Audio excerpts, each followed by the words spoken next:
Hello! Today I'm going to be taking a look at some oil paints, and not just any old oil paints, some really interesting new ones. Paul Rubens very kindly sent me this box for free, and I'm going to open it so we can check out what's inside. Let's get into it! I think this is a new release set of oil paints, and I have a feeling there is also a watercolour version as well. But we will be looking at the oils today, so I will open it up. We have some large boxes in here. I'll get everything out of this one, because they're really tight in there. Here they all are, neatly laid out. So they are called Elkid Resin oil paints. I've not heard of these before. I looked it up, and apparently this medium actually helps oil paints dry a lot more quickly. So rather than waiting weeks for them to dry, they dry, I think, within a day or so. Let's see if we can find some more information on the box.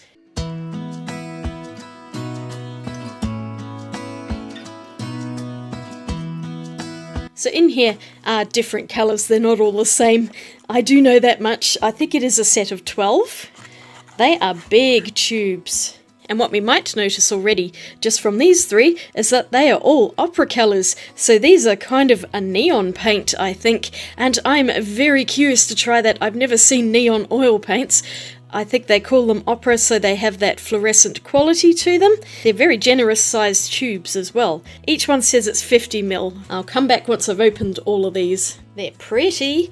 There are quite a lot of colours in the red and orange spectrum, and also over here in the pinks. At least there is, thankfully, a blue, a yellow and a green as well. I'm not entirely sure which order these should go in because it's sometimes quite difficult to tell from the labels. But I do like how they all look together. They're very nice looking tubes. Let's just pick one up. So I've got Opera Red here. It's got the number. We've also got Elkid Resin oil paint here, and then everything else is in Chinese, so I can't read that. I think what I'm going to have to do is just paint them out to see what they look like. I'm not being sponsored for this, but I am trying these out for free, so I'm trying to stay as objective with my review as possible, but I do like the packaging. That's one good start. That is definitely the most operas I've ever seen. Usually I've only ever seen opera pink or opera rose. The other thing that this set does not have is a black or a white. Most of these look incredibly bright. It looks like the darkest that we're going to have here is that ultramarine. I'll take a lid off one so we can just see what the paint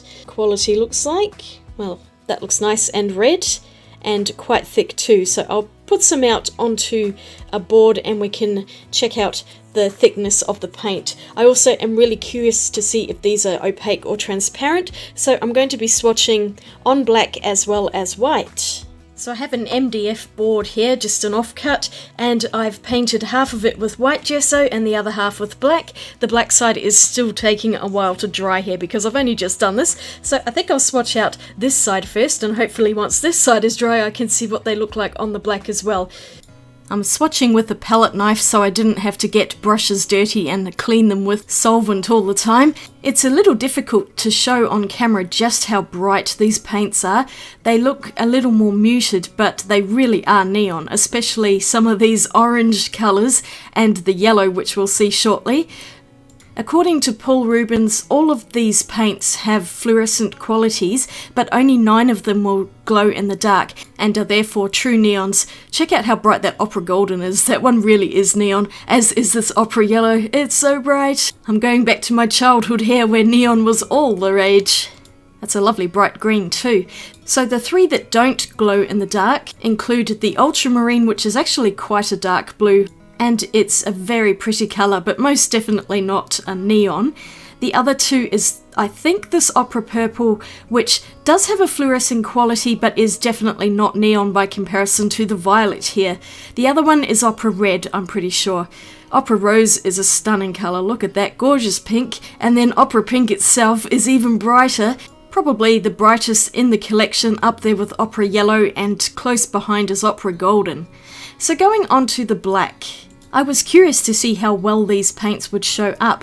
The opera red not so much, I think, because it isn't very fluorescent, but the other ones were pretty good, and it's a bit difficult to tell because my studio lights are reflecting off the paints right now. I think Paul Rubens has classified all of the colours as opaque, and they are pretty opaque when laid down quite thickly, though they become more translucent if painted on thinly with a brush. I liked the consistency of the paints. They are quite thick and do have a structural feel to them, so you can get quite a lot of texture from them when putting them on with a palette knife. I actually found later on it was easier to use the palette knife than the brush, but I will talk about that when I'm doing the paintings. The Opera Green really stands out on the black. I like that one a lot. Opera Ultramarine doesn't really show up that much on black because it tends to blend in.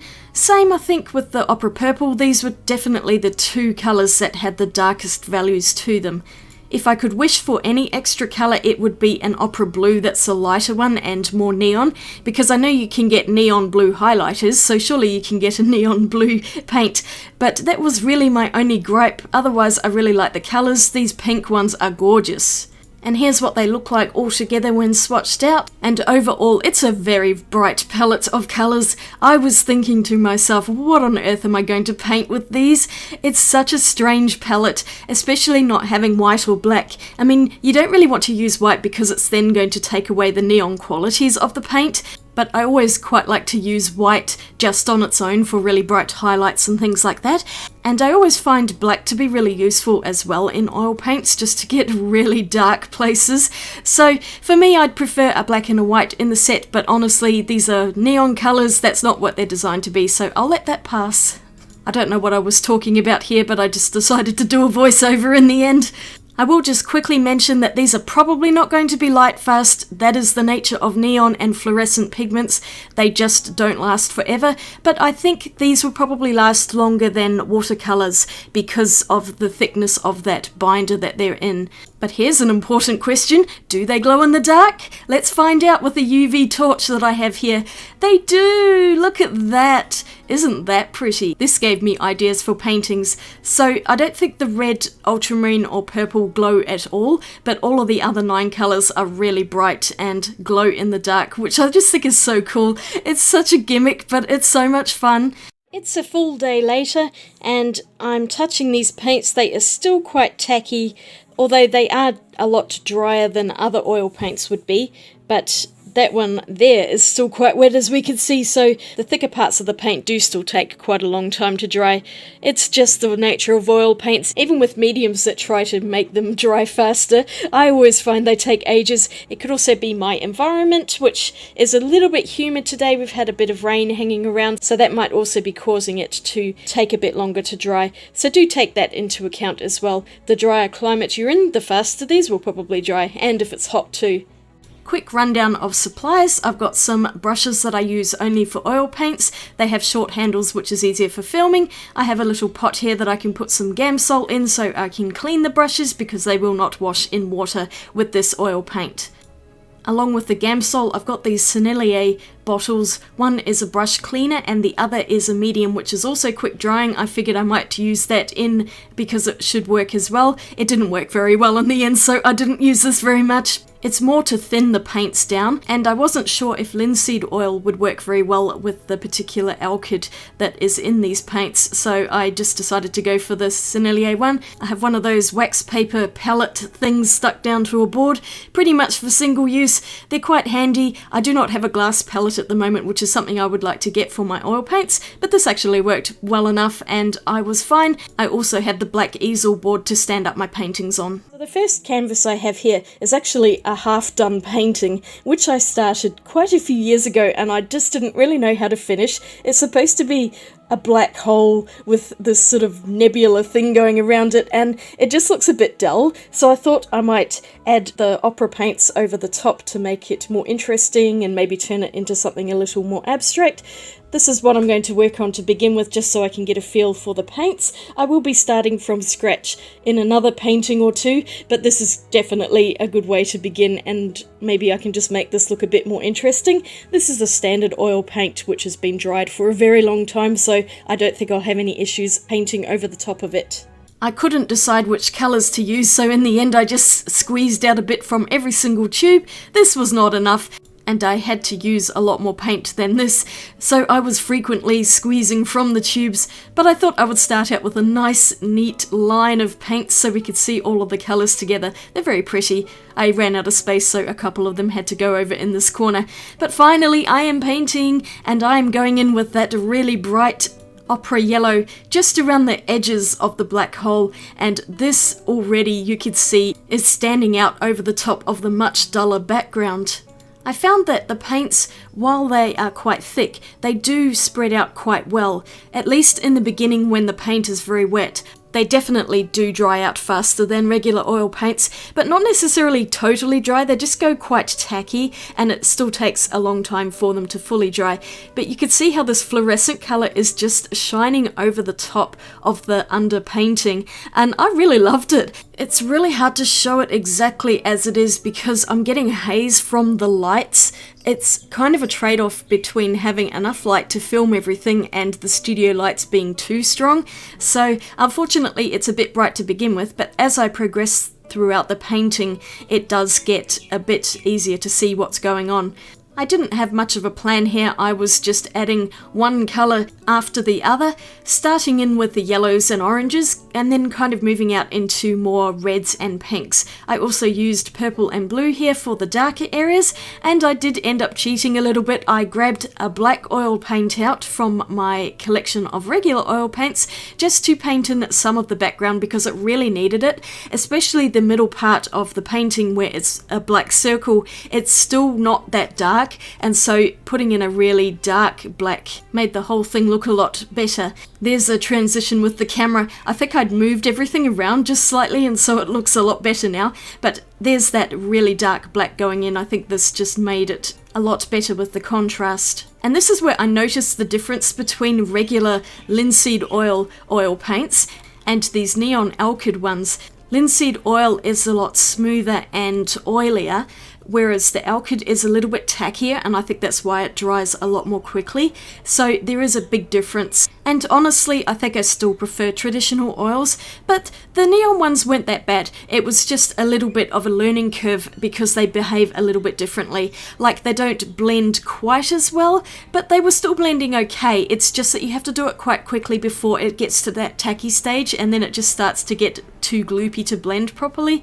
It's hard to explain unless you use them. But I think their biggest selling quality is that neon effect because it's so cool. I mean, practicality wise, these aren't going to be for everyone, but they are very fun to use and they look fantastic with a black background, especially if you paint it over the top so that you can get the colours to really stand out more. Going directly onto black, they don't work quite as well. But I enjoyed this painting, I had a lot of fun.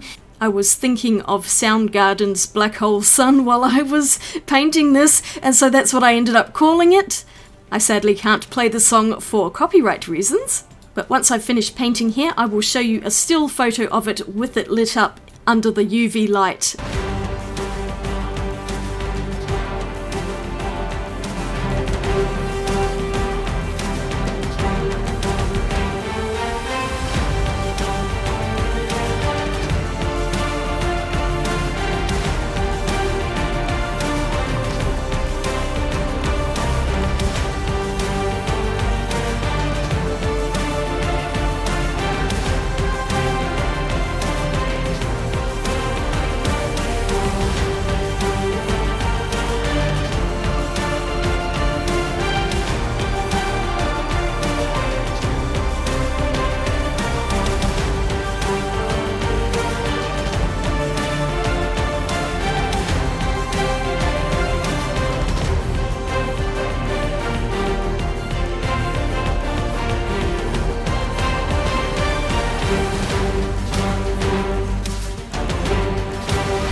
It looks awesome under UV. So my next painting, I was thinking of a cosmic jellyfish. I'd painted this canvas black and drawn the picture on years ago.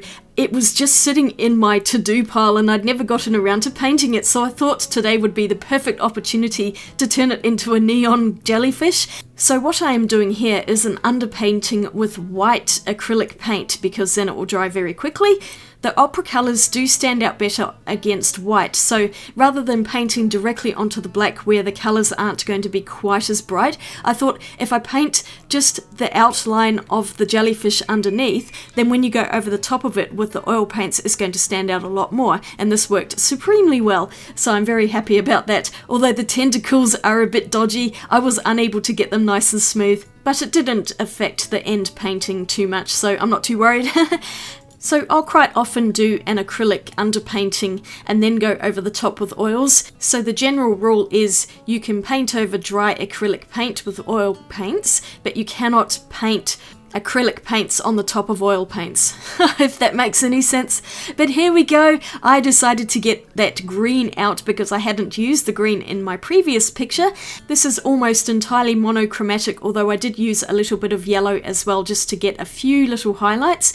I was originally going to paint it rainbow, but in the end I just went with green for the whole thing because it just felt like it would be really fun to do that.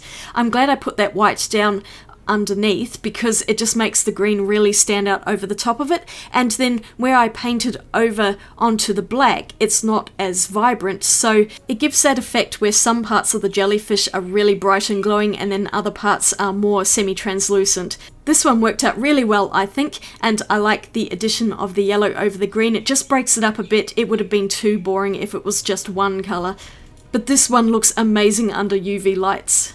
It could be really fun to do an entire exhibition where all of the paintings are hanging in full dark under black light so only the paintings glow. That would be such an amazing exhibition. No one steal my idea.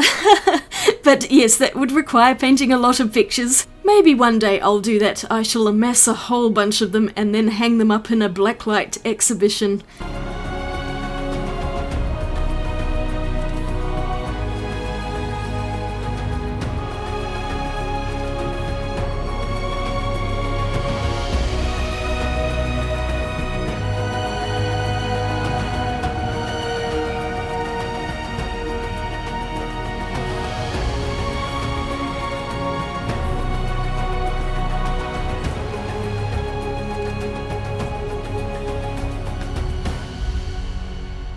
Now that really glows in the dark. So next up I decided to paint everything on a white canvas, and this was definitely the most difficult painting of the three. I'm painting the face of a tiger here, and so the white parts of the tiger are going to be in neon yellow, and then I will be using other colours for the rest of the fur. I think this one was the most challenging because I'm going with unconventional colours for a tiger. I mean, it's not got any of these colours in it except a bit of orange, but I think I ended up using almost every single colour in this painting at some point, so mine is not exactly a regular looking tiger. I also did not use black, even though I had that black oil paint from earlier. I used the ultramarine blue for the black parts of the tiger, so for its stripes and pupils of the eye, etc. That actually worked out quite well. I find as long as you have the general light and dark values, it doesn't actually matter what colour things tend to be. It's more about getting the contrast between dark and light, which is a lot more important than colour itself. So this turned out insanely bright. Look how crazy this yellow is. You have to wear sunglasses just to look at the thing. So when it came to the coloured parts of the tiger's fur, I had absolutely no idea where to start, and so I just basically picked up a brush, stuck it in a paint and started slapping it on. This is what I generally do when I have no idea what I'm doing, and to begin with I hated it. I was just thinking, this is a total disaster. I don't like the smooth effect that I was getting from the brush. At this point the paints were getting a little more tacky and it was harder to blend them together in some points. It just didn't look very good. As you can see, it went through a very long, ugly phase here, and I was trying to figure out where to put the pink in contrast with the orange, and none of it just made any sense. So I was getting pretty frustrated at this point. So I threw the brush down, picked up the palette knife, and just went to town with the paints, slapping it on, layering it over the top of each other, and it looks awesome. I'm so happy with how this turned out in the end. It was like as soon as I picked up the knife, I was just able to let go of needing it to be perfect, and then I just focused more on putting colours on top of each other, and it looks really cool. This is definitely a technique that I want to do more of in the future because I've never been very confident with the palette knife, but today was kind of a breakthrough for me and I was able to do so much more with it. Because the paints are quite thick, they also held up amazingly well, and so I was able to get a lot more texture into the painting just by chucking it on, leaving the knife strokes there, and incorporating that into the painting. It just gives it a lot more life and movement. That's what I think. It's so bright though, oh my gosh, the colours are crazy, aren't they? But I have to say that overall, this Paul Rubens set of oil paints is really high quality, and I'm very impressed with it. The colours are rich and vibrant, the paint is nice and thick, they blend relatively well, although maybe not quite as well as some other oil paints, but well enough. And I do like the inclusion of the Ultramarine, which is nice and dark, so at least there's one dark value in there. I also added in some of the Opera Purple, which is also dark, and that broke up the blue a little bit. I did still use the brush for some of the detailed areas. It was just a bit easier than the knife to begin with, although I did end up going over everything with the knife at the end. It was chaos, but that's not a bad thing. So currently, this set of Paul Rubens Opera oil paints is only available from Amazon US. I think these are very new and they haven't really managed to distribute them worldwide yet. If they ever come to Australia, I will of course be adding a link in the description. I will put the American link in there if you want to check them out, and hopefully they will be available in other countries soon. I'm very happy they sent them to me so I was able to try them out when they're pretty much brand new. So exciting.